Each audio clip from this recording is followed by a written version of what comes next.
Hello, and welcome to Mapping The College Audition. I'm your host, Charlie Murphy, director of MTCA. That's Musical Theater College Auditions. Check us out at MTCA.com.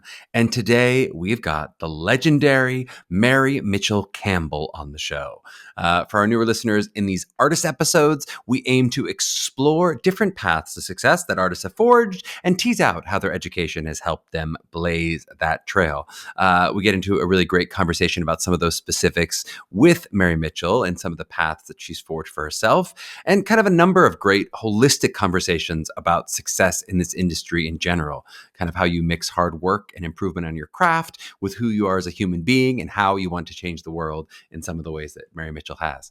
But before we get into that, this is the first intro that I've done since we finished our Whirlwind Unifieds tour through New York, Chicago, and LA. I know we released an episode last week, but I recorded that episode before leaving. And amazingly, there wasn't a huge MT emergency that came up in the past few weeks that had to go unaddressed, thank God. What I will say is that we had a real blast touring the country and hanging out with so many of our MTCA families, as we do every year. But this was a really special class of students and parents. It was really great energy in all those green rooms, the kickoff meetings throughout the weeks. And as I did promise, and I did do getting some footage. I got some good footage with some of those person on the street interviews with both students and parents, and even a coach in there I roped into an interview. We're having our producing team work on a cut of those interviews to release in the coming weeks. We will not make you wait a year this time to get to hear those. And it was really fun to do. You know, I only interviewed people who came up and specifically asked to be interviewed, since I didn't want to interrupt anyone's flow while they're in the midst of auditioning. So if any of you didn't get that message to come up to me and ask, and you were wondering why you weren't interviewed, that's why. I promise there was nothing hand-selected in this group. It was just the MTCAers who were bold enough to come up and ask, hey, will you interview me on the podcast? Which I kind of told you in advance that, hey, if you want to be interviewed, come up and ask.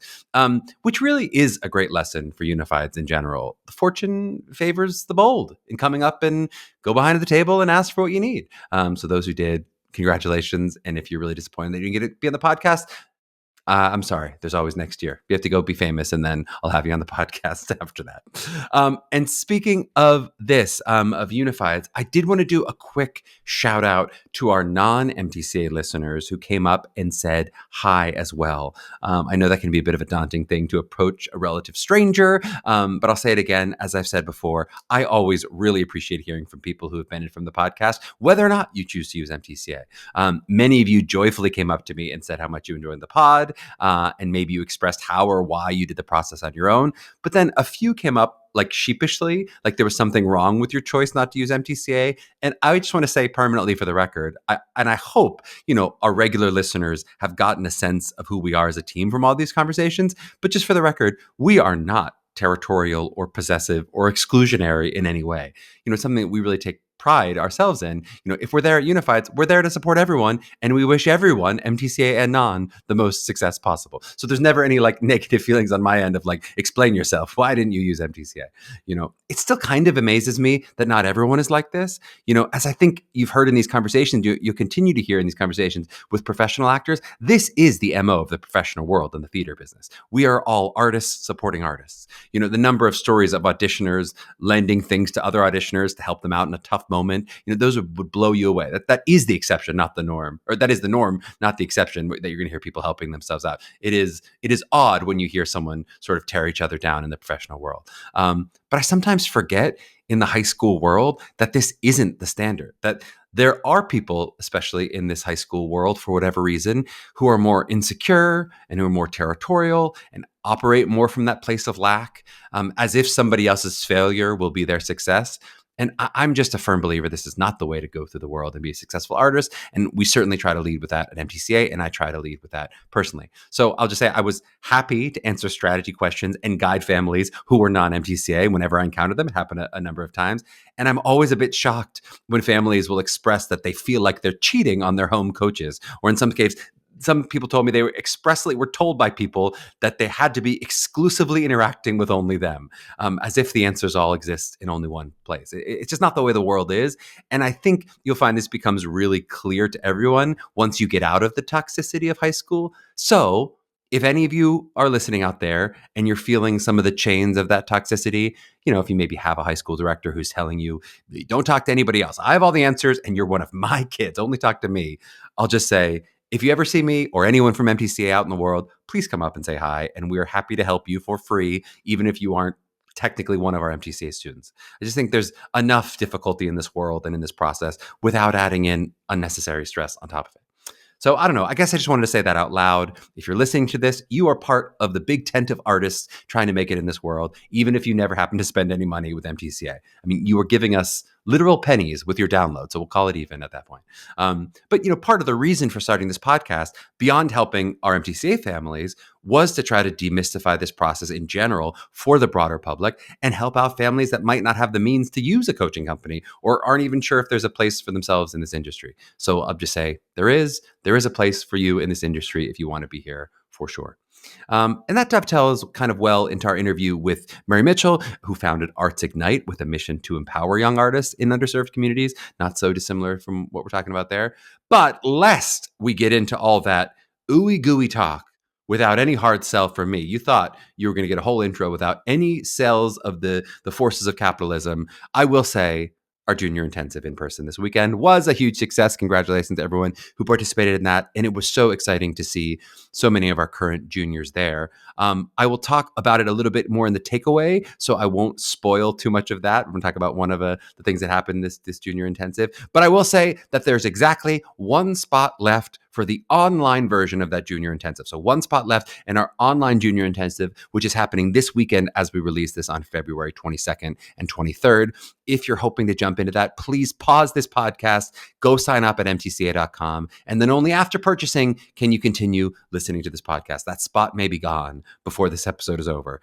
Okay, there. See, I did a commercial alongside all of the lovey-dovey artistic goo, which I feel like is an apt combination for this interview with the great Mary Mitchell Campbell. I hope you enjoy.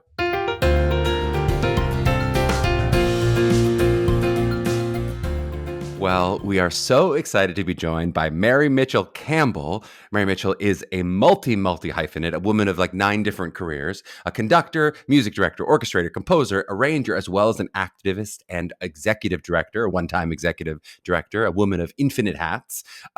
She attended North Carolina School of the Arts before attending Furman University, where she got a BM. Her credits are going to exhaust me, so I won't do them all. But she's been a music director all over Broadway, including stuff like The Prom, Mean Girls, music supervisor currently on Death Becomes Her, recently on Once Upon a Mattress, Water for Elephant, so many things she's worked on, How to Dance in Ohio. I mean, I can't pick and choose which ones to read. There's just so many. She's previously taught on faculties at Juilliard, NYU, and Boston College. And also I mentioned world of activism, where in 2006 she founded Arts Ignite, nay A-Step, which we'll talk a little bit about in the show. She's also worked with great organizations like Maestro, Muse, Kristen Chenoweth's Broadway Boot Camp, the Hole in the Wall Gang. Mary Mitchell, after that bio, that's all we have time for today. Thank you for coming on. I appreciate you being here. How are you doing today? How are you feeling? I'm good. That was quite a intro. That was the shortened down version. That was me trying to cut as much as I could. There's mostly X's out here. I think one of the themes I want to cover with you, and that's why I indulged in a longer bio than I'm letting myself do these days, is this idea of doing it all, which I think you really typify. Not just the many artistic hyphens, which we've talked about on the show, but then the activism as kind of a second career. But before we get into all of that, can you take me all the way back for our young listeners? And can you just give me a little bit of your earliest artistic journey? So how did you catch that bug for yourself? Well, I grew up in Eastern North Carolina in a smallish town called Wilson, pronounced Wilson with a T. Wilson. That All does right. not actually exist. There is no T in Wilson. And I was enamored with high school chorus. Was, I think, like my first sort of entree into the musical theater genre, really, because we did those Hal Leonard, medleys of like Phantom and Les Mis and things like that, where I was like, this is amazing. What is this? I want to learn. But I actually, only knew the songs that were in the medley. So I had to like go research more. But I was a pianist by sort of, I don't know, instinct. I started playing other people's pianos, and then I started taking lessons, and I Hmm. started playing in restaurants when I was 10, which was a little bit odd. For money? Like this was to pay For some bills? money, yeah. Wow. I had a Wow. gig at That's 10 awesome. years old, and I would, play by ear from the radio and take requests from poor unsuspecting patrons at the So a restaurant. prodigy. We're talking about a prodigy here is what you were. Well, no, I wouldn't say that, but I was doing a lot of stuff, and then I went to, conservatory high school and really got serious about classical piano and really got serious about technique. I was also really into singing, so I got really into taking voice lessons and Yep. technique, which I do firmly believe in. And Yep. then, eventually ended up, deciding I wanted to do musical theater. Well, and I want to talk about, so we're talking about all the different things that you do currently and that your kind of career ended up being. But I wonder at like 16, 17, when you were thinking about college, what kind of career were you envisioning? Did you picture yourself mostly behind the piano? Did you picture yourself singing? Like what were you sort of seeing as what you were going to forge for yourself? I was really interested in honestly, I was interested in a lot of things, as you might imagine. When I was 16, I saw a performance of a production of the musical Baby by Maltby and Uh-huh. Shire Uh-huh. that happened at North Carolina School of the Arts, and I got very excited about telling stories through music. And I just thought, oh, I think I want to be a storyteller. I Mhm. think I want to be, I think instead of being in a practice room by myself, I want to do team sport and I want to do storytelling Yep. through music. So that was sort of my aha moment, I think, was seeing that musical and being like, wait, that's what I want to pursue. That said, I also want to keep my options open. So because I had done a conservatory high school, which meant that my academics were really over on sidelined a bit Uh-huh. because I took college level music classes with the actual college students. Yep. Um, I in graduating from that program, they actually encouraged me to stay, and it's a great program there. And Yep. they made me a very attractive offer, which was I could have graduated from college in 2 years Uh-huh. by applying all of my credits. Yep. However, I felt like I had really lost a lot of the academic rigor in my junior and senior year of Mhm. high school, and so I kind of flipped the script a little bit and decided to go to a liberal arts school, Yep. um, where I felt like I was gonna get a little bit more of an overall education Yep. about other things, which proved to end up really changing my life in a good way. Yep. But at the time, I was trying to keep as many options open as I could while still really focused on getting as many skills and education opportunities as I could. What did storyteller mean to you at 17? So like do you think that meant composer? Did you think that meant like did you have an idea of like music director might be a specific career? Like I kind of wonder myself at 16, 17, I would have loved the idea of theater maker storyteller, but I wouldn't have really known what that meant other than performer or director maybe. Yeah, I think to me that meant potential composer. I think it meant um, performer as far as like playing piano for Uh-huh. shows, that kind of world. I didn't really fully grasp the whole music director role until I was in college. And I remember going to the library back when people actually had to go to a library Mhm. and sit down and research instead of having the wonders of the internet. And I looked up like jobs in theater and Yep. found the page that described musical director. And I was like, I think that's what I'm going to do. Uh-huh. My friend Mark was with me. He talks about it a lot. Still, we're still friends to this day. But he's like, that I remember you being like, I think that's what I'm going to do. I do think there's something so interesting, and not to get sound like old people on their lawns, but there's something so interesting about generationally us existing in a world before everything was at our fingertips. It's amazing with our students. Not to call out people, but we just did these like meetings before Unifieds, and sometimes some of the questions they ask me, I want to be like, "You guys know Google exists now, right? Like, how do you cut this music?" And this, I was like, "You could just be Googling this," but like I think they grew up in a world where there's so much information available that idea of like going to the library and like seeking out that information as like it was like a treasure in the library. You'd be like, this is where the knowledge is. And then when Google exists now, we're like, oh my God, I have everything at my fingertips. Yeah. But essentially, I do think there's something about 17-year-olds today, sometimes like they have almost too much. It's almost overwhelming. So they go, can someone just help me? Yeah. Yeah. All right. Well, not to get too sidetracked there, but talk to me a little bit. So you see the book, you see maybe music directing is to me. How do you become? Because I think you are like one of the in-demand Broadway MDs. Not even I think that is true for you that you've become that. All humility aside, how to talk to me about that path from college to becoming that in terms of sort of what your first couple steps were of getting your foot in the door.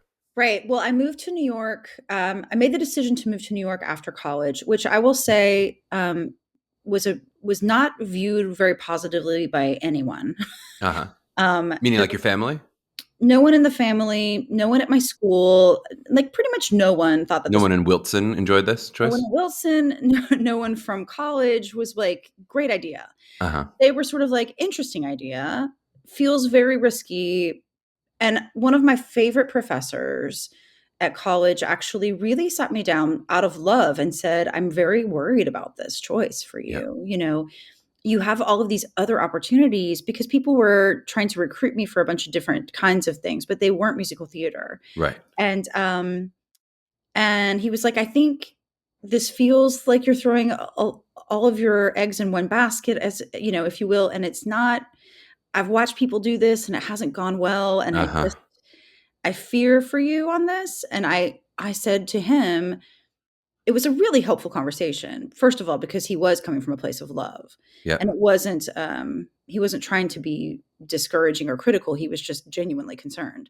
And I said, I hear you. I hear everything you're saying. I don't disagree with you, but I still want to go. Even Yeah. if I think I'm going to fail, I still want to do this because I don't want to live my life wondering what would have happened if I tried. That's so true. And that was the thing that was non-negotiable for me. Like I didn't want to live with the regret of not knowing. And so I was like, I'm perfectly willing to fail. And I think that is something that has really proven to be helpful in everything I've done, as far as like being willing to fail, being willing to learn, being like recognizing there's a lot you don't know and you have to figure it out. It has been super, super helpful. It's so well said. We were just talking about, I think, in a episode that'll now be 2 episodes ago by the time this released, but we talked about, it's a long life. And I think something about this in this musical theater world, we think you have to graduate and know the path from 22 to 25, and that's your time. And you go, there's a lot of times to like remake the plan and re-engage. And that for some reason we think, you're either going to make it or you're going to not, and that's going to happen in a short period of time. And I think it's just less binary and less sort of short of a window than that, where you go, you could Completely fail and agree. come up with something else. And I think that's actually way more available to young people now Mm-hmm. than it was even when I was coming through. For sure. But I think now you can reinvent yourself every couple of years. Totally. If you want to, and everyone goes along with it. No one's pushing back. Yes. So Right. No, that idea of 9 hyphens, people aren't like, oh, so what, you don't do anything? It's like, no, that's amazing. You look at all these fascinating hyphens that you well, put together. and I will say, when I first got to New York City, what I realized early on is that people didn't want those hyphens, right? They Right. really wanted, and that has shifted. But at the time, it was not an environment that was particularly friendly to that. So Yep. I ended up saying, people would ask me what I did, and I said, I'm a music director. Right. Because I wanted them to put me in that box. Right. And if they asked follow-up questions, I would typically say, no, I don't do any of those things. I'm a music director. Yeah. That's And then well, later I was like, okay, yes, I do those things. well, and I think it is now so accepted in a beautiful way that, people, in terms of your long-term career, when you talk about it, I do still think sometimes young artists will come in and say, I want to do everything. I do 9 things. And it's like, but do you do any of them well yet? Like in some ways, like there is something nice about some of your ability to expand your hyphens came from being in rooms at such a high level in one of the hyphens. The fact that you could say, I'm great at this allows you to maybe find, and I'm also good at this. I'm also good at this, as opposed to like, I'm kind of good at everything. Yeah, I think you build trust, right? You build trust with people that are like, oh, you're going to deliver on this thing. So if you say you can do this thing, I'll give you a chance. That's right, because you already proven the one. Well, so that's the next question I had was just, okay, so you're getting your foot in the door, imagine, or you can tell me some of what that is.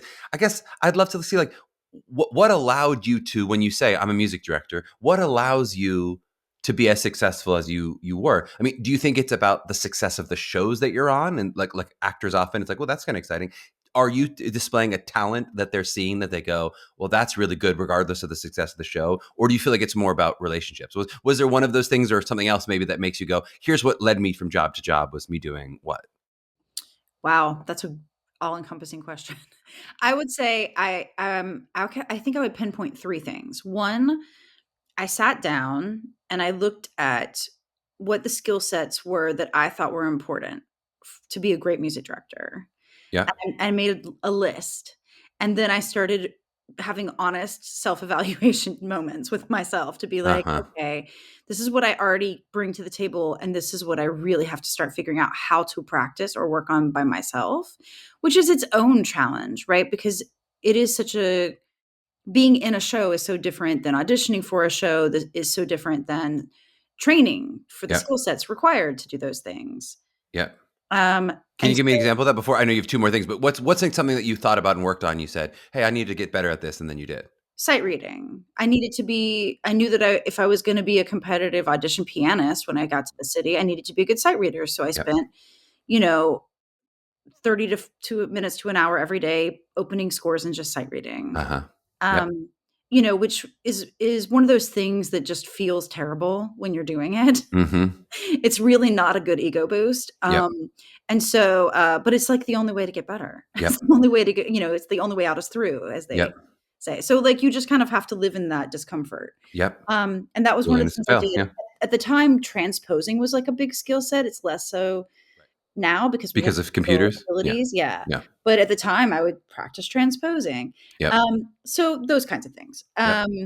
Okay, so you're working on your skills. That's one bullet point. One bullet point was working on skills. So the second point was finding mentors. Uh-huh. Um, so I sort of went in search of people anytime I met somebody that I thought was really amazing at this job, my sort of goal was to try to get into their orbit and like have them do some quasi mentorship of me. Yep.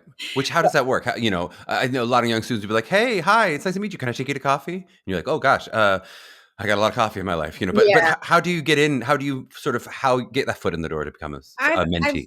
I mean, at this point in time, I would say your best bet is to ask to observe a rehearsal Mhm. or to ask to observe somebody at work. At the time, that was kind of a little bit of what I did. I also did a lot of volunteering to like play for things for free. Can I be a Uh-huh. rehearsal pianist? And can I just be in the room? Uh-huh. Um, so a lot of that kind of thing. But shadowing, Yep. I think really, really, really valuable. You can't. There's so much you can't learn from any school program or textbook Totally. that you just have You to have to be in get the from room. experience. Yep. And then I actually got really good mentors in my life, Yep. sort of top notch, crazy good mentors. That was, happened. Yep. Um, but yeah, mentorship was a big one. And then 3 3, yeah. The third one was actually being somebody people wanted to be in a room with. Yeah.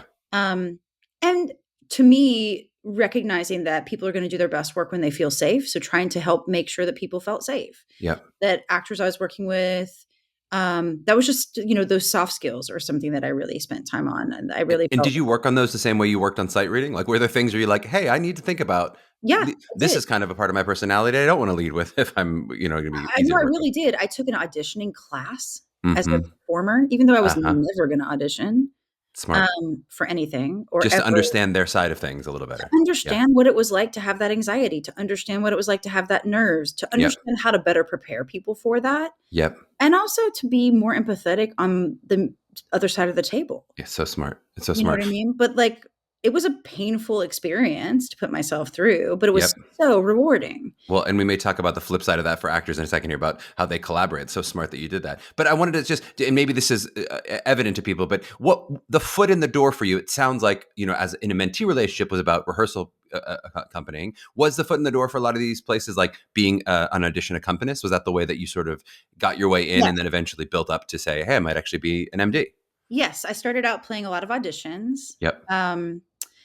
Which One is just member like a gig. You're getting paid by the hour You're just being to paid by the hour, you're not slam on involved the in the keys. show, Yep. you're, like, gun for hire on some level, Right. you're just in the room, but The you get actor's to equivalent of being a reader, basically. the actor's equivalent of Yeah. being a reader, Yep. and it was so helpful to understand how creative teams functioned and how they Yep. talked about the show and how actors would come in and present themselves. I learned so much about the art of auditioning from being Yep. in the room. One of my early moments was, being the audition accompanist for Goodspeed Uh-huh. Opera House. They were doing a production of Summer of '42, Uh-huh. And I was the audition pianist, and the reader was and Gavin Creel. Hmm. And Gavin and I would have to be sent outside the room when they wanted to discuss the casting grid Uh-huh. in a way that we should not be appropriately privy to. Yep. And so we were sent out in the hallway, and we became friends by hanging out in the hallway during this audition process of multiple days. And Mm-hmm. then I ended up like agreeing to arrange his audition material for a show called Thoroughly Modern Millie, and went Too to all of funny. his auditions with him. But like, those were the places where things were born, was just Yep. being in the room Yep. It's so and smart. learning. Yeah. I was gonna say I often talk to our young students of they look for those mentee mentor relationships, which I think is very smart to do. But I also am like, and look sideways too, that like some of the people that you're Here, gonna collaborate with, who are your peers, are gonna be huge in your career. I'm like, even at 17, the ones you're meeting now and making friends with now, that was my Alejandro. That like then when you go, I'm gonna spend my life with this person, growing artistically, and they're gonna help me, and I'm gonna help them, and yeah.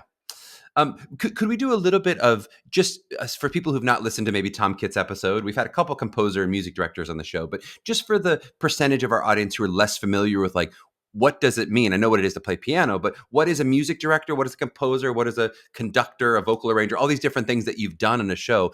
Maybe starting with music director. What does that typically mean? I know it can vary a little show to show, but what does that mean in sure. terms of what you do? I would say kind of a boilerplate music director job means that I do mostly new shows, mostly, though at Encores I do a lot of revivals. But Hmm. um Currently working on a revival. We didn't say you're yes, working on currently the on You're in Town. Urinetown. Yeah. Hmm. Yes.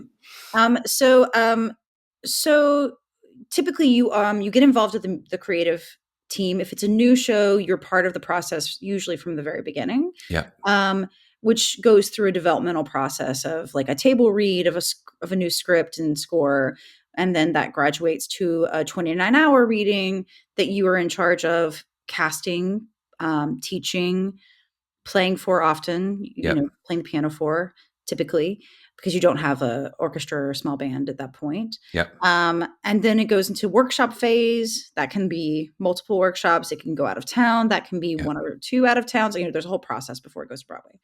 But your job is basically to be in charge of all things music. So you interface with the creative team who has varying levels of knowledge about how music functions.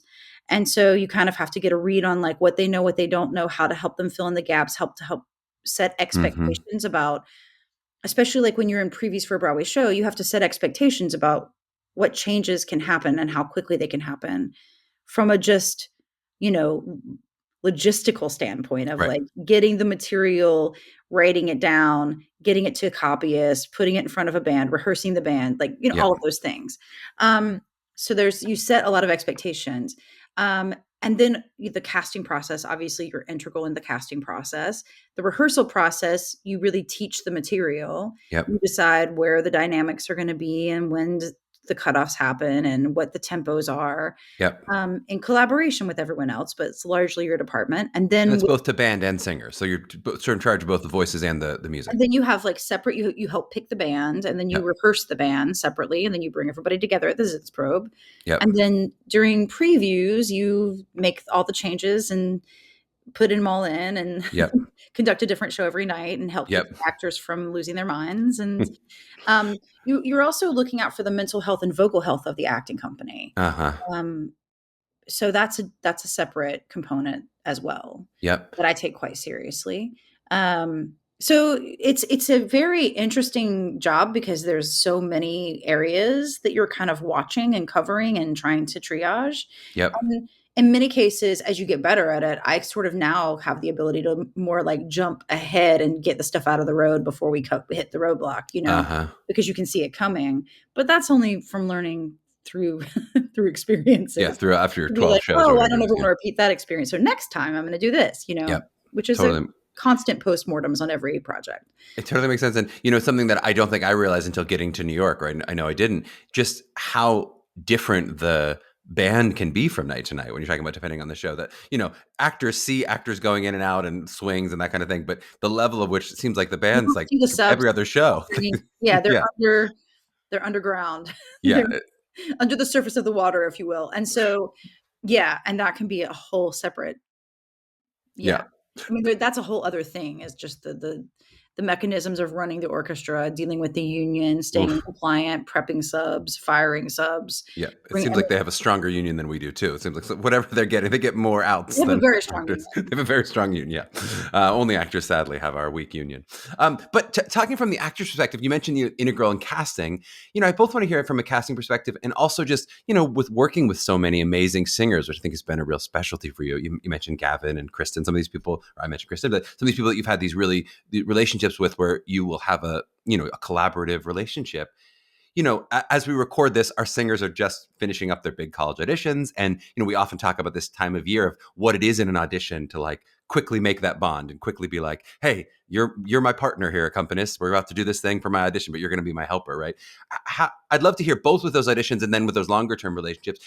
What do you look for from that piano side in a singer? What do you love when you see in a singer? And then maybe we'll talk about pitfalls too. But maybe you take either the direction there with auditions or sort of in general.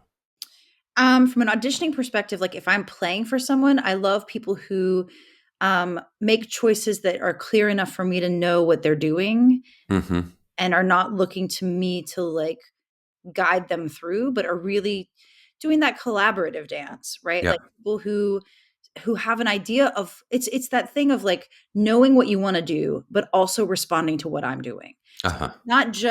it's not just I've pre-planned my audition and now I'm just going to do this thing and I hope you're with me. Uh-huh. It's like I've pre-planned my audition and now I'm going to do this thing and react to what you're giving me Yep. so that we can create something specific to this moment. Yep. And I think that is the thing that I most respond to, is Yep. people who have that ability. They feels like you're really dancing together. They're leading. I mean, they're cueing. This is what I want this dance to be. But that you're really dancing together, and it's not just like they're dancing and you're trying to follow along. That's right. Yeah, that's true. That's That's right. great. So that's my biggest, I think, thing that I respond to. And are there pitfalls that you've seen, young performers step into in an audition, maybe in the way they talk to you, but or just in the way they relate to the piano, where you would go, oof, if you could find a little bit more of this? Like, are there things that you're noticing that young people often walk in not succeeding at that with? Sure. I mean, it's a hard situation to be in. It's Yep. it's a it's a very artificial situation, and we're all trying to be our best selves Yep. in what is a very difficult situation. Yep. Um, so yeah, I think people constantly struggle with being their best self in that moment, especially when you're nervous. Yeah. I would say nerves are a challenge that some people really have to figure out how to navigate. And some people have more trouble with that than others. The way you speak to your pianist, to me, your best bet is to look at them as your collaborator and your friend and come at it from a place of like, we're building this together and I'm going to trust you. Yep. But I understand that like having bad experiences sometimes leads people in from a defensive standpoint, and that Uh-huh. often reads in a room. I would But they'll come say, off adversarial, like don't mess this up. Do exactly this, yeah, this, there's and a this. there's a Yeah. there's an edge to it that Yep. doesn't necessarily serve them as well as they would like it to. Yep. I would say the biggest thing that I see in auditions is having a preconceived idea of who we want you to be, and I think that is the challenge, right? Because um, everyone has been trained, and you're like, this is what they want, this is what they want, as opposed to like trusting that training and being yourself and going, I'm going to be me and we'll Yep. see how that goes. But if I can come in and be authentically me, then I have succeeded at this audition. And is that especially on your end? Is that especially vocally? Like, hey, they're looking for this kind of sound that you'll see people sort of manufacturing something, or is it just in their personality? Where are you seeing that? Where you go, oh, it seems like you're trying to be what you think they're looking for, and not I would what say you that are. oftentimes it's in the choices of the material and in how they present the material. If yeah, because there are times, Kristen Chenoweth tells a great story about auditioning for Steel Pier, and Mm-hmm. how the audition notice called for a leggy, tall chorus girl with a high Leggy and C. tall, but she's definitely not leggy and tall. Yeah. No, she isn't either, Yeah. really. Um, she's and she was like, "I'm gonna go anyway." Yeah. Um, She's got a high C, probably. she was like, "I had a high E flat." And Oh, good enough. so she said, "I'm gonna go." And they ended up rethinking the role Yeah. for her because Yep. she was herself. She was unapologetically herself. I've seen that happen. It happened in Some Like It Hot, actually. One of our leading roles, we Yep. ended up changing how we viewed it based on an audition process. Yep. And, people coming in and being themselves and us being like, oh, maybe we want to go that direction. It's I love that conversation and think so helpful for them to hear someone like you who's as accomplished as you are say that. And I'll also just say, in the same way that, often the schools, when we're talking about the school auditions, all the schools will say that, be yourself, we're not looking for anything specific. But then students will sort of, whether it's not they don't believe it or it's their own nerves will sort of make them go, I think this is what a PACE looks for. I think this is what Michigan looks for, et cetera. I do think in the business, that is particularly hard in conversations with your representatives, because I do think that is language. That's the place where I think it comes from for professional actors who maybe know, hey, I should go in there and show my authentic artistry, and that's what they're looking for behind the table. It's hard, when you read those breakdowns and you see leggy blonde or whatever the thing is that you're going to read. And I will say, I do think agents and managers tend to talk in that way. They do tend to say, like, it's not that they would say, go be something artificial, but I do think the way that they're going to communicate, both in terms of why you got something, why you didn't get something, it tends to be in that more transactional, For sure. less artistic language. And it makes it hard. It's hard as an actor to go, Oh, okay, but I'm going to lead with me anyway. Maybe they want this guy instead of what they've described or whatever. Yeah, it's incredibly hard. I mean, I think, I'm a big fan of everybody having like a back pocket audition song that they feel that they really just exemplifies who they are at Yeah. their core, so that they can use it as a second song if they get the opportunity to do it. Yes. Or, because if you come in with trying to hit the sort of basic requirements of what they're casting for, Right. it's just good to have something that shows us who you are. Right. But And so yeah. often when you're not the one auditioning, it's easy to be like, yeah, but why would they cast you? Like, you want to show, like, this is the version of you. Like, if you show them only what you think they're looking for and give them like half of that, and then you go, but what if they do make that turn and they never got to see, this is the special part of your voice, the special part of your comedy, special, whatever the thing that you would do that would bring something that could allow them to reimagine. Let's talk about also just musicianship in general, especially for people who come from it more from the acting perspective, maybe more from the dance perspective too. Just as a singer, what does it mean? I know it can mean many different things, but what does it mean to sort of be a Broadway level musician in terms of like how that ability manifests as a singer? For those who didn't get a BM or didn't, even get a BFA and MT and really study music theater, we've had a lot of like actors, Juilliard actors who then have gone on to do musicals and go, "Ooh, I got a lot to learn." What does that mean in terms of what would be a baseline of what you'd be looking for as a singer? I mean, I will say the good news is, if you're right, if on some level, if the part is meant to be yours, there's nothing that will stop you from that. And on some level, that means like whatever your musical skill set is, it will get worked with by the team. And that's the great news. I've worked with performers who, can't read music at all and have really hard time, with any kind of musical language, but can sing. Or have been given the confidence to figure out how to sing. But I will, at varying levels of success, really. But like sometimes the acting, we go to see things because we want to have an experience. And so while technique is paramount, it's not the only thing you can be relying on. So, a lot of times the less trained people can really put something across in an acting component that like is really moving. I will say I'm a firm believer in having some sort of foundational music skills. Like I think if you can learn to read music, if you don't already, that is a really good investment of time. I think being able to say what your range is up when being asked, you'd be amazed when people have no idea how to answer that question. Being able to say where you're comfortable singing part wise. Even if it's like, I usually sing alto, but I'm very comfortable singing soprano. Like, even if it's like, I don't want to pigeonhole myself, but totally, but I still have a clear opinion about what I normally do. Is really helpful. And I think knowing the best way you learn is really helpful. I often send out a questionnaire to casts before I start a process to say, what's the best way for you to learn music? Like, are you a visual learner? Are you an oral learner? Do you want plunks in advance?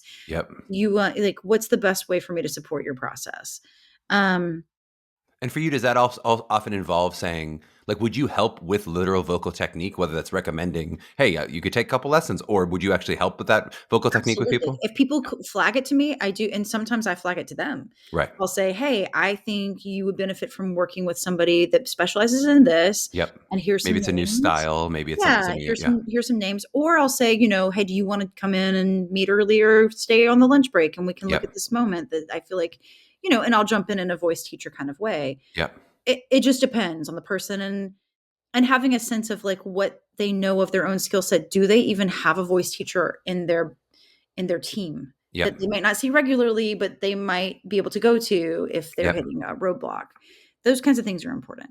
It's interesting, a theme of sort of self-awareness that I'm hearing already, both in terms of what you had your own self-awareness of the skills, so soft and hard that you're working on, and then also what you're asking of actors to have that self-awareness of where you are in the process to be able to fit different shows.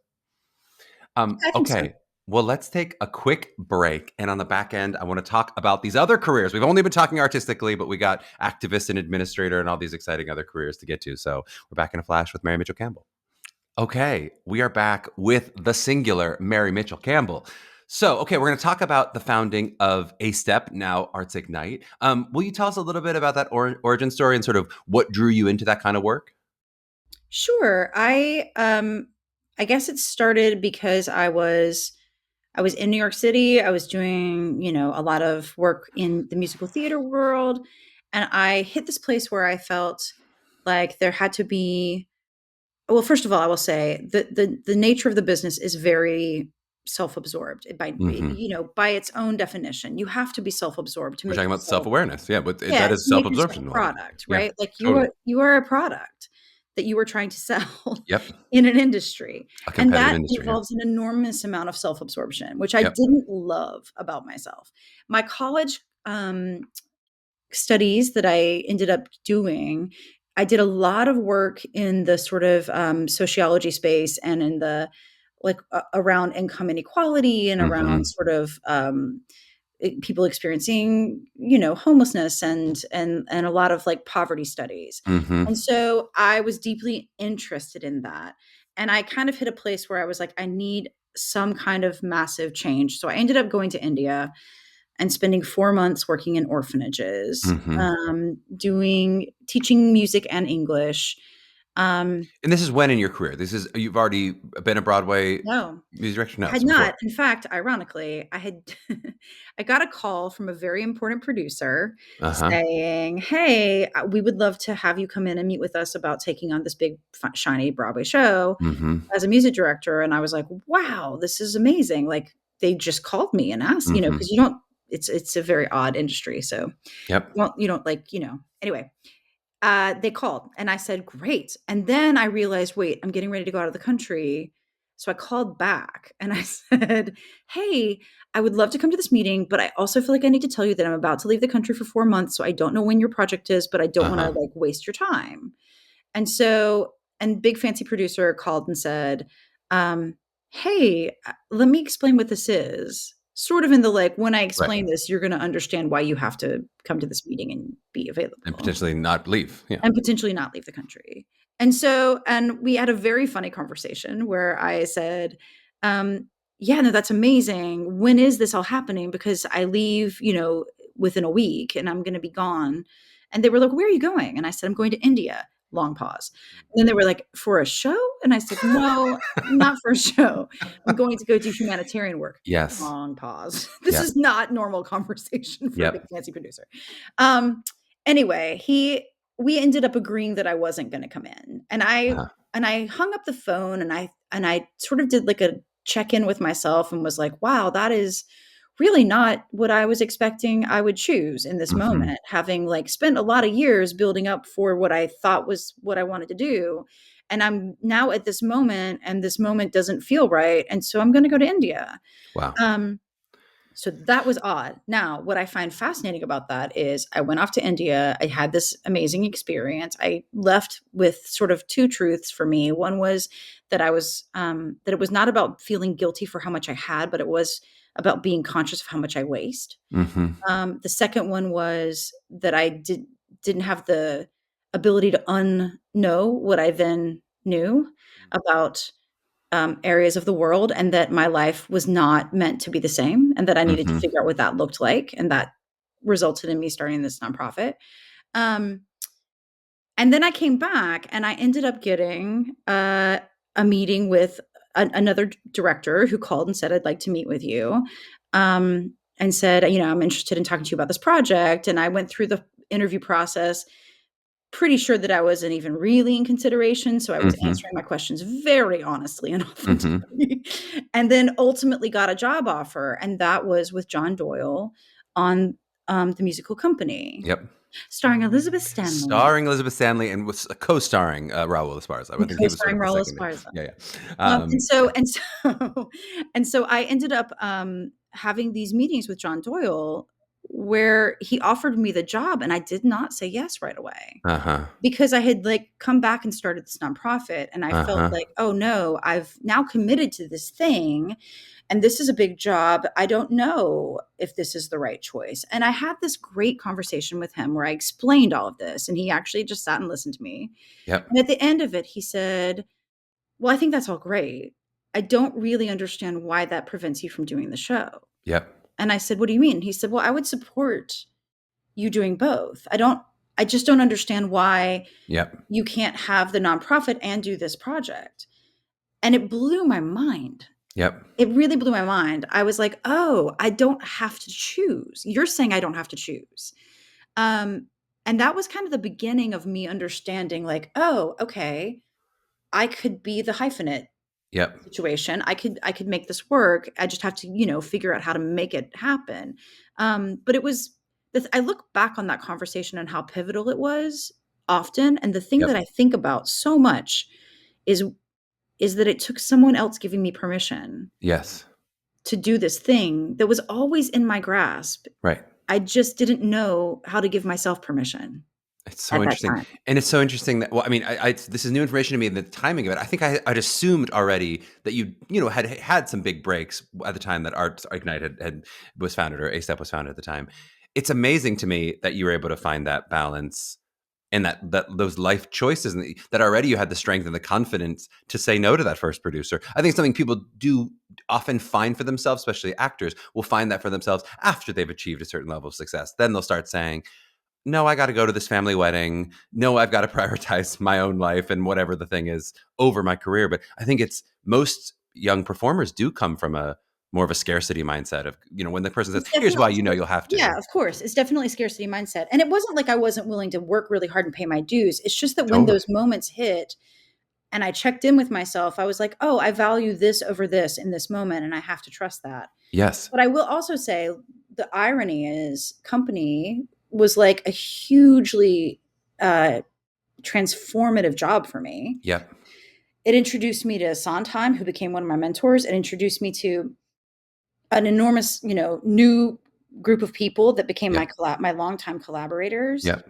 And it was in the same season as the first Broadway It's show that so, they yep. and that first one was not really as right for me as Right. company. You I sought the couldn't person who have was willing known to that. have Yeah, you. in Yeah. hindsight, I'm like, "Oh, if I had taken that job, I Yep. would not have gotten this It's so experience." true. Yep. So sometimes I feel like you have to just recognize that you're not gonna necessarily see why things happen until later, but you have Uh-huh. to have, like, some sort of trust Yep. in, like, your gut on things. It's so well said that, yeah, you found the person who it's not just gave you permission to do both, but was willing to have you be a Broadway music director while you're doing both, which clearly that first producer was not interested in that kind of relationship of, sure, I mean, it's reasonable that they're like, you can't do this from India, whatever. That's nothing wrong with that, but them thinking, well, I don't know how to work with somebody who's that kind of multi-hyphenate, and maybe with John Doyle, you found someone who would, and it I allowed you did. to kind of be the person that you were.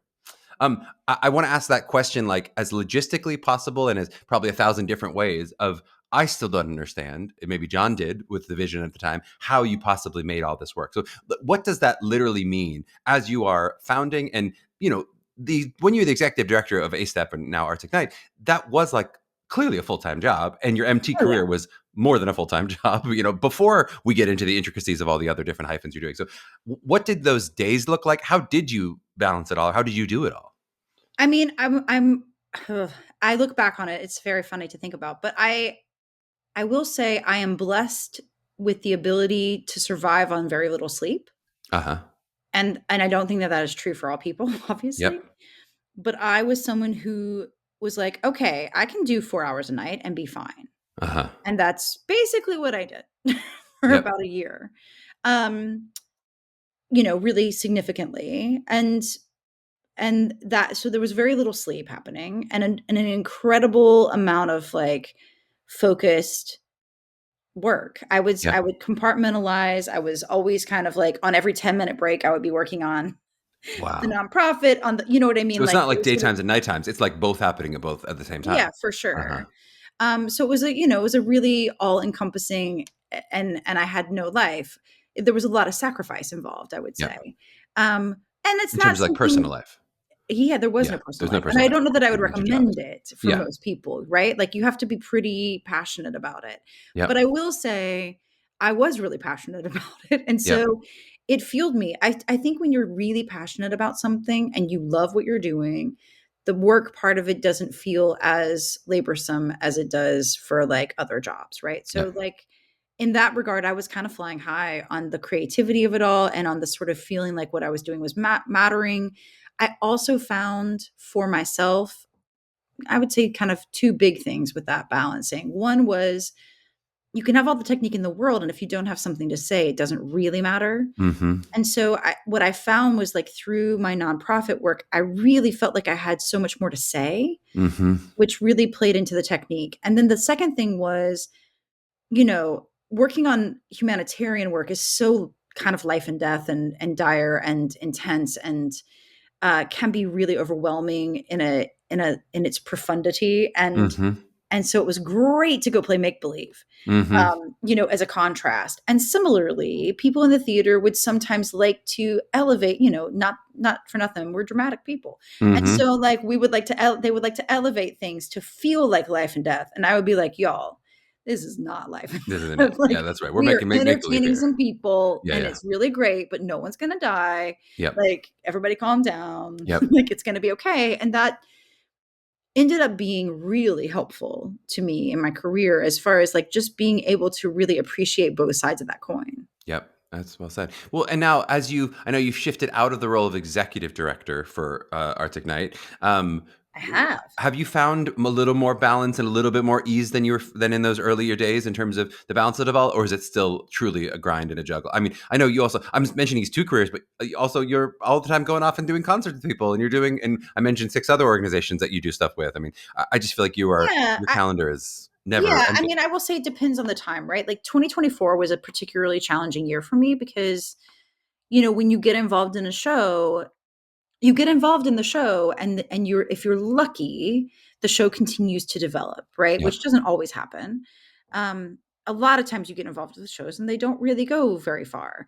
But if you're lucky and they actually develop into things, and as my career's gone on, I've been more and more in the groups of people who make things happen, right? So, but you don't have control over when they happen. You're Totally. really at the mercy of a lot of factors. Right. You're planting a seed, but you don't know when it's going to sprout or Right. how it's I going to mean, sprout. Yeah. even the most powerful people on the team don't really have that Yep. luxury of choosing when things are gonna happen. It's not it's a that's something that, when you peek behind the curtain, you're like, "Oh, everyone's just sort of like having to respond to all of these factors, Yep. um, of business components." But so for me, last year was really hard because several things came into fruition at the same time. Yep. And so I felt like I was doing so many full-time jobs that it was really, really rough because I wanted to give them all 1,000%. And that's Totally. the other thing, is like you have your own personal integrity of like, what does it mean if you say you're going to be there, you say you're going to Yes. follow through, you're going to do the things, Yep.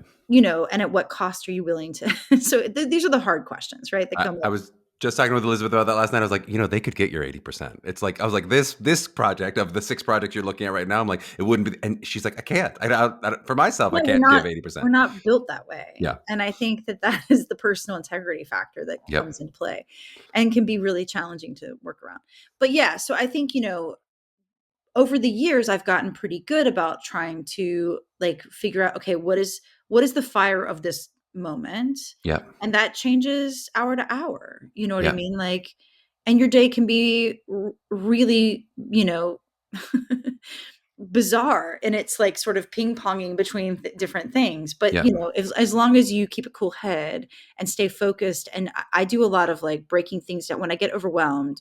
I do a lot of like break it down into a smaller increment. So if I'm Yep. starting to feel overwhelmed, I'm like, okay, what can I just get accomplished in this 10 minutes? Yep. And, like, and if I have to break it down to 5 minutes, then I'll break it down to Yep. 5 minutes. What can I do? Totally. Just keep doing things instead of getting paralyzed. Yep. That's great advice. I mean, it was certainly something we talk about in the college process a lot too, that finding those chunks. But, if you were to give advice, not, of course, not every student can do 4 hours of sleep a night, so you have to kind of know your own personal limits. But Oh, if for you're sure. giving advice to a young person, it's a place I really struggle in the same way that we talked about. Do you zero in on one of those hyphens and be really excellent and then show off all the many different hyphens and things you do? Just from a perspective of like, how hard to work, how much artistic life versus personal life balance. I think it's something that my generation, we were not really curious about. I think were just aware that like, but like the first producer said, it was like, we were going to have a lot of sacrifices. It was just like, my whole family knew vacations. It could happen maybe, but I'm never going to plan a vacation with you, because if I get this regional theater gig, even this podunk, can you believe I'm doing this? I'm like, yes, it's my career. I'm going to do it. Like it was just Right. an expectation. Consider me penciled in until I tell you otherwise. Penciled, always penciled, right? Always Yeah, penciled. but I do think, and I think the younger generation is coming up with a better sense of their own mental health, their own physical health, their own, sort of wellness as a concept. Or last couple episodes, we kind of focus on wellness specifically for the auditioning actor. But I kind of wonder, like if you were advising a young person, if someone said, okay, Mary Mitchell, like, how should I structure my life? Should I be giving 10 years of sacrifice? Should I, like, how do you talk to young people of going, what does that mean in terms of how hard I'm going to be working and sleeping 4 hours in the night and, those kind of things? Right. Great question. I mean, I can't say that I would advocate for anyone to do the sort of insane 4 hour a night thing that I was doing. I think that's a really poor choice, really, in a lot of ways. I mean, It was also but sweat also equity it that helped, paid right? off. I know Yeah, that's the other exactly. side of That's it. what's hard about it. I'm like, it's so hard, but No, also I'm like, I'm going to but if you acknowledge don't it do it, was will 10 other people do it? Like, there is still a competitive industry. right. But I Yeah. can't in all good faith say that's a great idea. Right. Um, I mean, I it's think you are an just extreme version of it, for sure. I'm definitely Yeah. an extreme version. I think you make a great point, and as like an older person in the industry now, I would say, I feel like I'm learning from the younger generation a lot Yeah. about boundaries and wellness and priorities. And there are times that I'll be honest, there are times when I'm like, I'm not sure if I agree with that choice, but I Yeah. acknowledge and appreciate and respect you making it. Yeah. Um, and I think I'm learning a lot about it for myself. I, I would say the thing that I think never changes is that when, however you define what you're willing to allot in time and energy wise to pursuing your craft versus your personal life Hmm. or personal well-being, which I do think is a really valuable conversation. But like whatever those ratios end up being, I would only say that you have to make sure that when you are devoting your time and energy towards the craft, that it's really focused, and that it is a lot of work, and Yeah. that there's always things to be improving on. Yeah. No one has everything figured out, and no Yeah. one has all of the skills that they would like to have, and everyone, I literally just reached out to somebody this week and said, "Hey, I would like to take some conducting lessons Uh-huh. on this score coming up that gives me a little bit of agita, and I want to like make sure that I'm working with somebody that I really trust to just give me some pointers, because I'm constantly going to be learning." And you're And doing that despite having already been a Broadway level conductor. This is not like a for new skill sure, to you. and I'm, Yeah. Yeah. have conducted all over the Yeah. world at this point, but that's not the point. The point is Yeah. that I need to stay curious. I Yeah. need to stay ever improving my Yeah. craft, and there's like a certain amount of, I think, discipline and focus that is required to want to be at the levels that I want to be at. I just It's think that so that's a yeah. reality. It's so well said. You got to be in the gym regardless. It doesn't mean you have to be in the gym 24/7 and you have to Not rest at and take care of all. yourself. But But if you're it, going to be there, there's a be balance there. there. Yeah. You know what I If you're gonna be mean? there, And be there. figure out how to practice. Yep. Because I think that is the biggest problem, is that Yep. people are like, well, I put in hours. And it's like, well, it doesn't matter if you put in hours if you didn't actually have If you're not focus, improving. Yeah. discipline, Yeah. time on those hours. So, Yep. putting in time can be just putting in time. Right. It's not about practice makes perfect. It's productive practice makes perfect, or whatever word you want Yeah, to stick in there. I But think yeah. that's true. I love that. I think it's such a good advice. And I think obviously there's no singular answer of like, this is the perfect balance for all people. But I do think Oh, it's just worth saying, because I think the new generation is teaching us stuff about wellness. And I think there are ways in which the older generation can learn to take care of themselves and have more sustainability. And, you gave an example of your self-care choice led to the best moment of your career in some ways. Your choice to go, I am going to go do this thing for my soul, led to this great, wonderful career thing. So that was an example of balance, but also you are someone who on this side of the scale is doing way more hard work than oh, I'm self-care. a completely self-proclaimed workaholic, Yeah. which am constantly battling. And yeah, so I just want to be kind of honest about that in terms of like, it's not like, you can have it all, but you're going to give something up. It's like you can have it all, but it's not like there's not Oh, there's hard a work lot of involved. sacrifice. And I think one of the biggest things that people are surprised on who shadow me is how hard I work now. Yeah. I think that there's a misperception that at a certain point you don't have to work so hard. And I don't think Hmm. that exists in this industry. We just saw it. I'm a big NBA fan, so I was making sports analogies. We just see it with, LeBron James is 40 years old.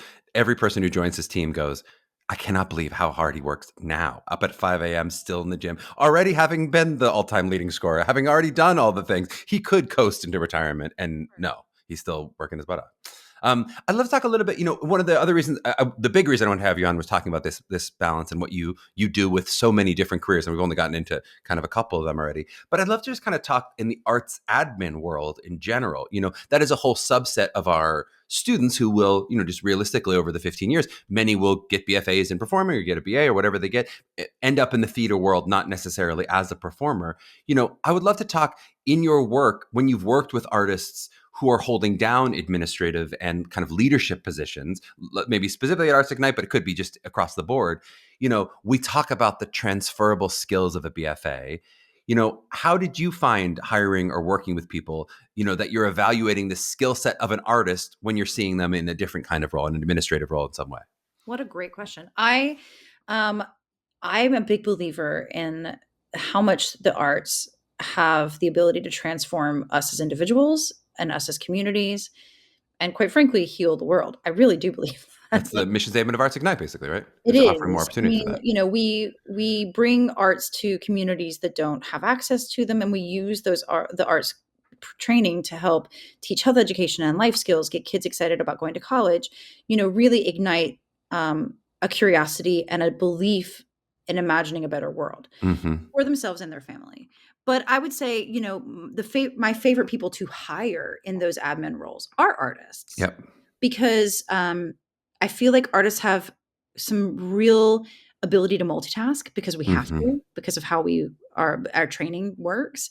I also just really believe in creating space for artists to be able to have like survival-y Yep. jobs that are, like the arts administrative jobs that we offer, but also have the flexibility to keep pursuing their passion, right? Yep. And that's, to me, that's been a goal, has been always to almost to a fault, like to create working situations for that are specific to the people, right? Like I Yep. like to create bespoke situations. It's like I want to hire this person.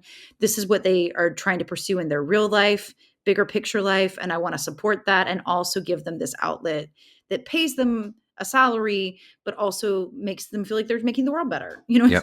And doing it through things that they through a language that they understand and can also speak fluently. Yep. So all of those things. But I would say, um, you know, never sell yourself short in what your arts training has prepared you to do. Uh-huh.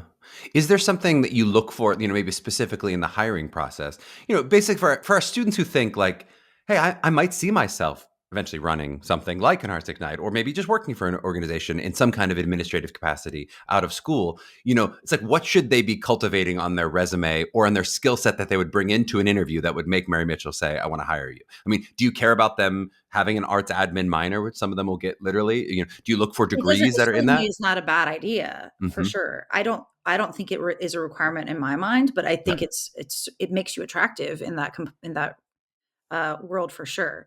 Uh, for me, the two things would be passion and initiative, which I think if you're trying to make your career as an artist, you need those things anyway. Yep. You have to have those Yep. things. So And hard to boil down on a resume, passion and initiative. It's hard to it put is that into hard a to put bullet that in. point. It's Yeah. hard to put that into, monetized Maybe terms if as it's like far a as like. pink resume or something, you have to a fuchsia kind of color or whatever.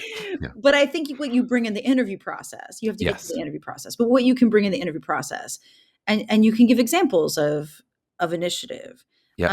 Passion Well, is something that I think you just bring in with your energy. yeah, and I think it's a great answer, and it's I guess in some ways what I would have anticipated the answer being, noting that like Alejandro Rodriguez, who brought us together initially before Elizabeth then brought us together again in separate threads, but has seeing his career with, I believe, only a certificate. I don't think there are any minors or anything else that you would put on the resume that shows a leadership ability. But seeing him run nonprofits and write shows and act in things and run theaters and now owning his own for-profit company, all this ability to do all of that leadership with just a BFA certificate, without any sort of anything beyond that. Not to say that those are negative things, but to say clearly it is possible to do those things as you do yourself, right? That's not, Yeah, and I would actually point out, like when I started the nonprofit, I had a bachelor's in piano performance. right.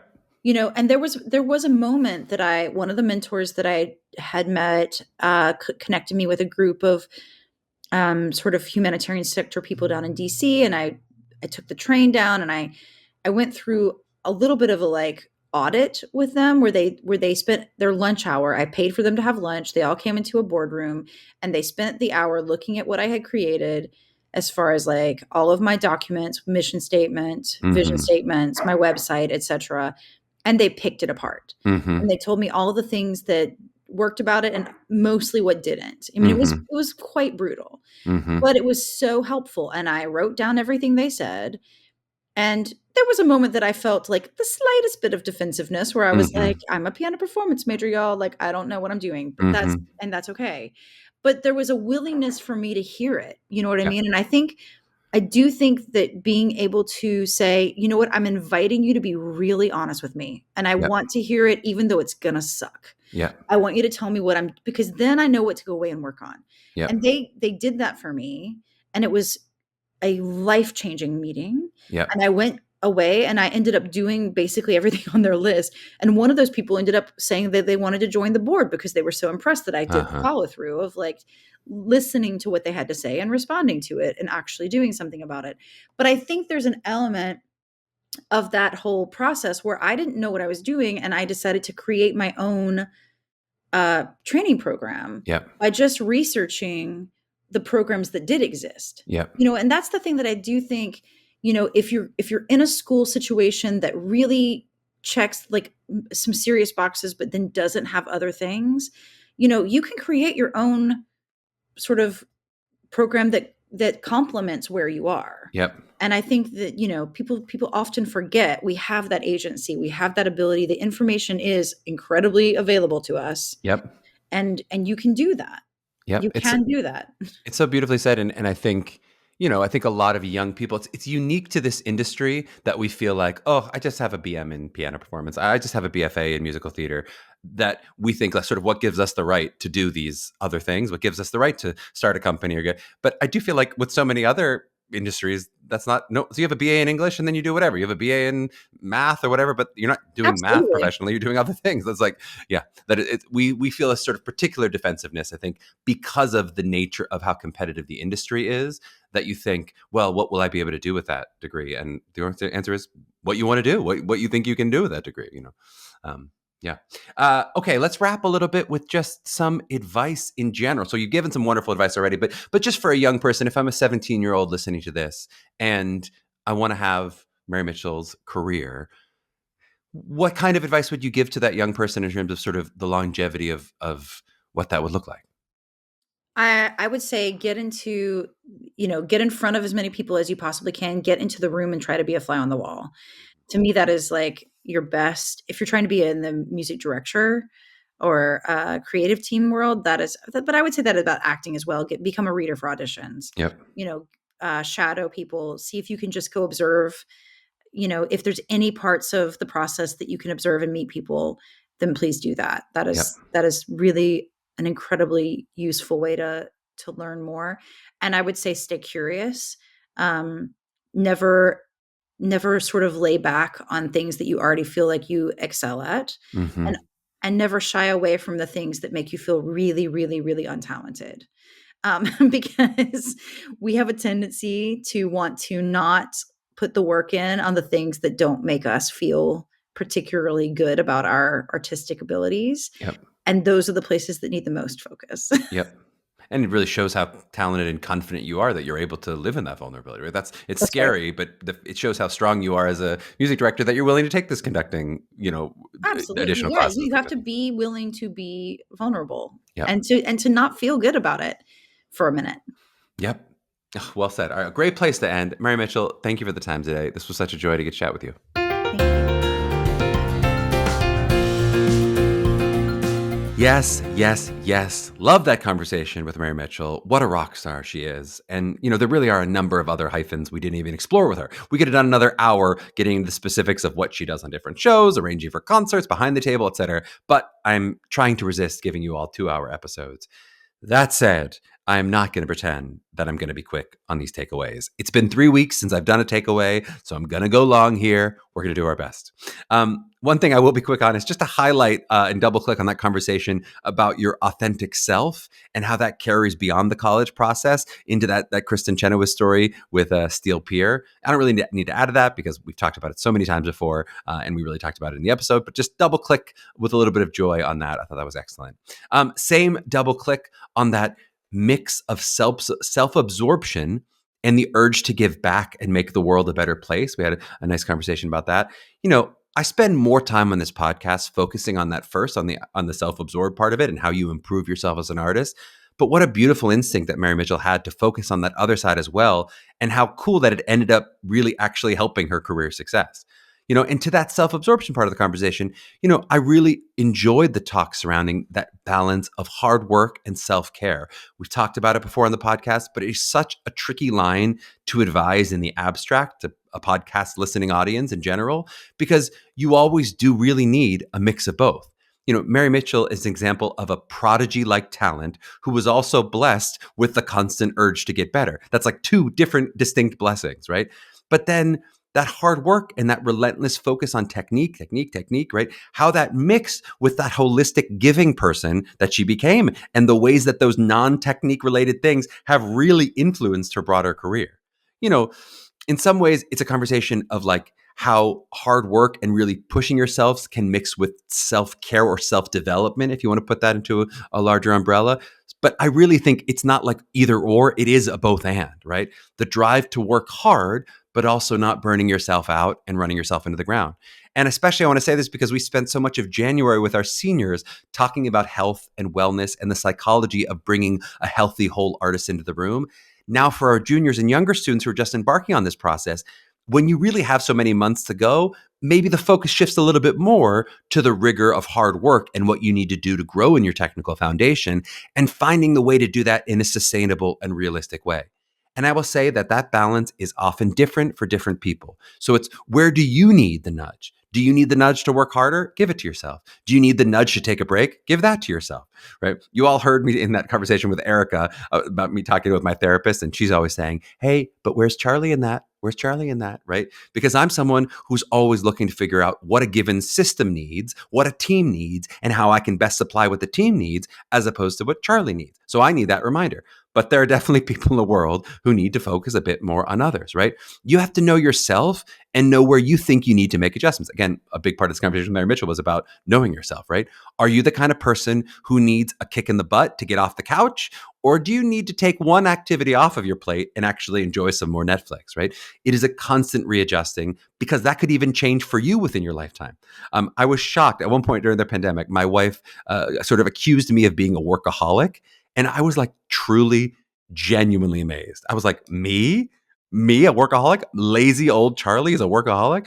But then in reflecting back at the past year, I think I had successfully put the pedal to the metal and given myself that kick in the butt that I actually, at that point, needed to find more moments of rest. I needed to find more ease in my life, right? What a great thing for me to have that pendulum successfully swing from what felt like my natural state to actually going too far in a different direction. But it is that constant rebalancing for yourself in terms of where you are.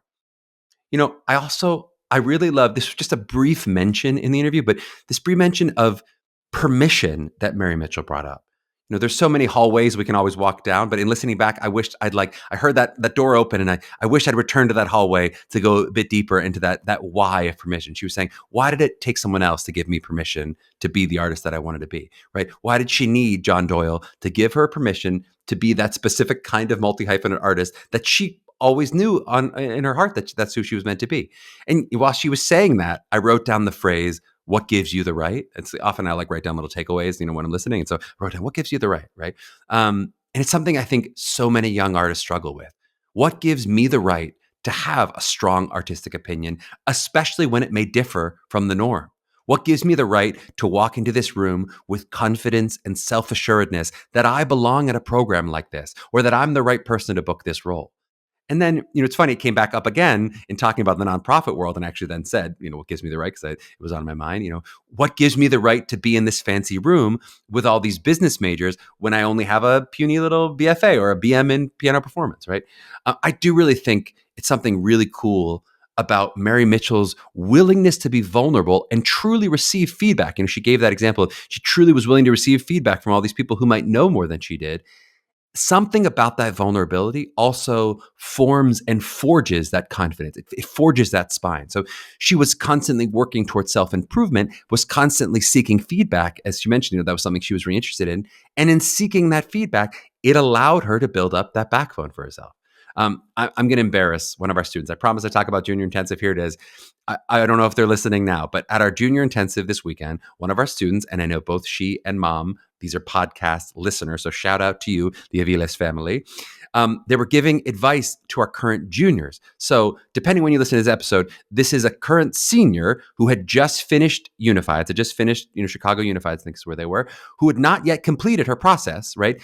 And she was giving advice to juniors who are just embarking on the beginning of their process, because this was in mid-February as this happens. And Andrea said, this is Andrea Aviles, said, by the way of advice, that during Unifieds, I would go into each audition and treat it like a class. What could I learn from these professors and each experience? And apart from just in general, this answer making me beam with pride as a proud director, and clearly this was someone who's absorbing the lessons of both our coaches and the podcast, as well as MTCA's general ethos, which is all about that. But it also really struck me how hard it is to get to that point at 17, 18 years old, right? That's a goal for all of our students, but it is not an easy one to achieve. To be able to walk into the room with that much vulnerability and curiosity and say, what can I learn from you? I wonder what this experience is going to be, right? That is such a difficult thing, and it takes a great deal of confidence. And what gives you the right to do that, right? That's sort of tied it together to me of going, it's so difficult, and it takes so much hard work to get to that point where you can actually be open and vulnerable and not know. And it's funny because I remember Andrea telling me after we had this little pump up at Pittsburgh Unifieds, how much it helped her center herself and get into the right headspace, that she felt like she really needed that. At least that's what she said at the time. She's like, I really needed that. That saved me in that moment. This was back in October. And that this was an example of her benefiting from an outside voice, like Mary Mitchell mentioned, an outside voice, which gave her permission to let her authentic light shine in those rooms. But then to see only a few months later that she was able to give herself that permission. She was able to let herself walk into the room with that much confidence without someone in her ear pumping her up. And not only that, but she was also ready, still at 18 years old, before she finished her process, to impart that wisdom to younger students. It was a very proud moment for me as an MTCA director. I was beaming as I was listening to her say that. So I'll just say to any students listening who maybe aren't yet at that point that Andrea is at, I know it is easier said than done, but you do have that right. You have it. You can give yourself permission to walk in the room with confidence and vulnerability and curiosity, and to navigate your career in this long life the way that Mary Mitchell chose to, and that Andrea is currently choosing to in this moment. Okay, and last but not least, just to bring us down a bit from the highs of that specific mountaintop, I thought Mary Mitchell was a really interesting example, kind of a unique example, a rare one at least, where she chose to go to a BA And her choice to go to a BA was not because she wasn't ready for the intensive training of a BFA or BM, but because she already had surpassed that high level of training in her mind, right? That is pretty rare in the world for a musical theater performer, that you would have all three aspects of musical theater at such a competitive professional level that you wouldn't feel that you needed the increased technique of a BFA, but maybe not as surprising for someone who was already playing piano at 10 years old when you're talking about specifically piano technique, right? I think that can happen with dancers sometimes, that they're already really at a professional level at 18, if they've been taking class since they were 3 years old, like my sweet daughter. And it could happen potentially with a singer as well in really specific instances, though I think with singing, with a maturing and changing instrument, it's not as likely that you're going to be at your peak as a vocalist at 18 years old. But I'll say that it basically never happens as an actor, right? Whether you're a musical theater actor or a non-musical theater actor, there's basically no such thing as like incredibly high level acting class at 12 years old, because acting is so closely related to who you are as a human being. And the maturity level of a 12-year-old is just not the same as the maturity level of an 18-year-old in terms of the kind of stuff that you can be talking about, right? So now exactly where you draw that line of when you're ready for high level training, of course, that's going to differ from person to person. But even the most advanced 18-year-old actors that, at least that I've personally met, could almost always use some more cooking, right? Even if it's just about continuing to refine and add technique on top of what is already an excellent foundation if you're in a really strong place at 18 years old. I often use the example of my classmate, Will Brill. Shout out to that Tony Award that he just won this year for Stereophonic. He came to Carnegie Mellon at 18 as an incredibly good actor, a remarkable actor. But still, he grew leaps and bounds at school in terms of technique and what was sustainable and what dropped in for him and what clicked in a repeatable way, right? There's so much to learn, even if you already are really strong. Whereas in that example with dance, I think there's always more to learn, of course, but it is more possible at 18 to already be at a Broadway level, right? And clearly true of Mary Mitchell with her piano skill. Though even as she said, she was still a lot for her to learn in terms of stuff like sight reading. It wasn't that she was done, but maybe she felt, hey, I've achieved a certain level, right? But most people, when they choose a BA, and it seems like Mary Mitchell in this case chose a BA in terms of some of the other skills that she would gain being more important to her because she'd already achieved this level of skill. But most people, when they choose a BA over a BFA, it's for the opposite reason. It's because they think they're not quite ready for that intensive level of training, or maybe they're just not so sure that they want to specialize as much as a BFA or BM would specialize you. Maybe they're saying, I think I still want to do that broader approach, and then if I choose later to specialize, I will. This is a kind of an odd choice or odd reason to choose being a BA because they felt artistically, in Mary Mitchell's case, that she was already fully cooked. Okay, and if there ever was an episode that was fully cooked, it was this one. Produced lovingly by Kelly Prendergast and Meghan Cordier, with social media work by Jordan Rice, and shout out to the theme music composed by MTCA's own Will Reynolds, which I don't say out loud every show, but while we're talking composers and such things, should give a little shout out to Will, a little bit of theme song love. And to be sure you don't miss an episode, make sure you're subscribed on whatever platform you're listening to, or if you're on Spotify and YouTube, watching and listening on that platform. You can follow us at Mapping the College Audition on Instagram, and check out MTCA at mtca.com for more information on your individual coaching needs. Though, as you've heard, you're part of our big tent, no matter what level of engagement you choose to have with MTCA beyond this podcast. To all my young artists out there mapping their journeys, trust that you are enough for the right program, just as you are right now. Now keep striving. We'll see you next week.